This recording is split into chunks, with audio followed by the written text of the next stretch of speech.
Well. Just when I thought the Denver Nuggets were dead in the water, they went ahead and they pulled off the improbable comeback over the Los Angeles Clippers.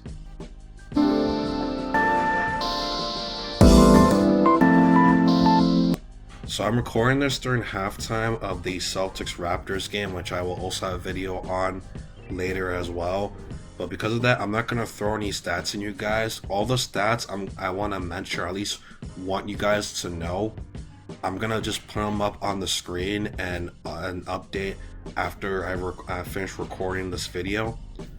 But pretty much for the first half of this game, and I guess for most of the third quarter, I thought my video idea for this was the Lakers and Clippers conference finals was inevitable, because you have the Lakers and Clippers who are both up 3-1 in their respective series. I almost said both won 3 straight. The Lakers have won 3 straight in their series. The Clippers, they're up 3-1. But yeah, my original video for this was gonna be a Lakers Clippers conference finals was inevitable. Now, I still believe the Clippers are gonna close out the Nuggets in game 6 on which will be on Sunday, I believe. Yeah, it will be on Sunday because they're playing every day. Yeah, I do believe the Clippers are still gonna beat the Nuggets in game 6 of this series, but I have to say I'm very surprised that the Nuggets were able to come back in this series, because they pretty much looked dead in the water for most of the first 3 quarters, I want to say. Especially in the first half. In the first half, they were down by double digits for most of it. And then the third quarter, even though they came back thanks to Paul Millsap, I remember they went on a little bit of a run towards the end of the third quarter, and they're up by 13 with about a minute and a half to go. Now, technically they were up 17, but I guess the refs took away a couple of threes and made them 2s instead. Because I remember when they made their little run, they were up by 17. It was 82-65. And then after their timeout, because I don't know, I guess called a timeout, it was 80-67. So that was kind of confusing. I was like, oh, okay. So I guess they took away a couple of threes. But even still, like I thought, okay, that's towards the end of the third quarter. You know, the Clippers are making timely shots when they need to.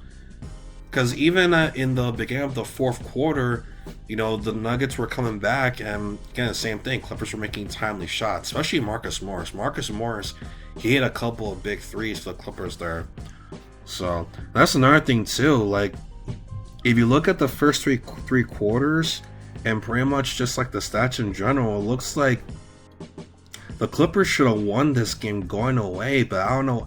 But obviously Jamal Murray and Jokic happened.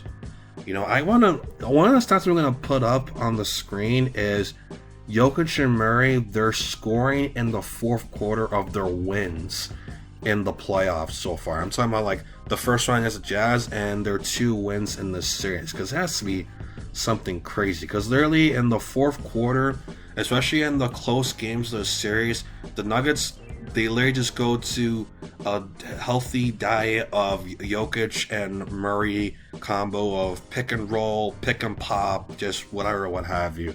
That's actually one of the stats we're going to pull up on the screen, because Murray and Jokic overall in this game, they combined for 48 points, but I'm just shocked that, you know, teams just haven't been able to figure out how to stop that Murray Jokic combo, especially in the fourth quarter of close games. Now, to be fair, Murray's been hitting some ridiculous 3-pointers, and some of them you just have to hope to God that he misses. And Jokic, as Reggie Miller was saying throughout this game, is the best offensive center in the league, which is true in my opinion. I mean, yeah, it's just insane the duo they have. But the problem that I have with the Nuggets is that, and you're gonna see, and this is just the point of this video, by the way, based on the title you guys see. It's just the Nuggets. They're a great young team. Obviously, they wouldn't be a top 3 seed in the Western Conference back-to-back years, they weren't a great team. The problem with the Nuggets is just their effort and their energy, especially in these playoffs. I didn't watch many of their playoff games last year, but especially in these playoffs.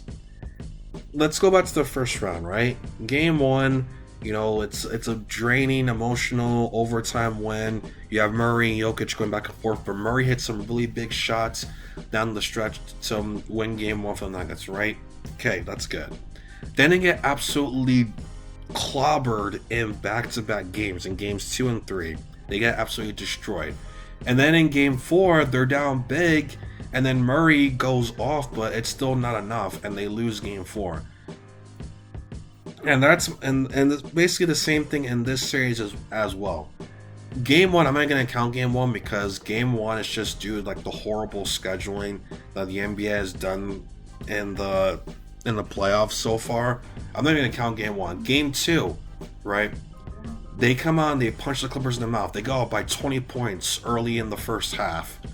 Then the Clippers came back, but the Nuggets made some timely shots down the stretch to hold them off.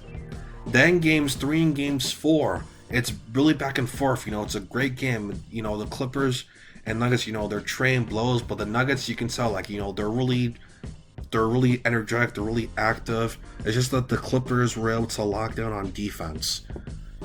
And then here in game 5, the Nuggets just looked dead in the water. They were barely showing any effort. They were giving the Clippers whatever they wanted offensively, especially Kawhi. Kawhi was just going off. It wasn't for that fourth quarter there. Kawhi was doing basically whatever he wanted for the first three quarters against the Nuggets. It was basically unfair. And same thing with Paul George too. Paul George, his shot looked on tonight. He did go cold in the fourth quarter, but Paul George, the first 3 quarters looked like playoff P that he proclaims himself to be. So, yeah. It's basically just down to the Nuggets. They gave more effort, especially on the defensive end, because that was where their energy was lacking. And then obviously their defense was affecting their offense, because offensively they weren't really getting good looks. However, it's because the Clippers were so energetic on the defense. But even still, I still believe the Clippers are gonna win Game 6 on Sunday.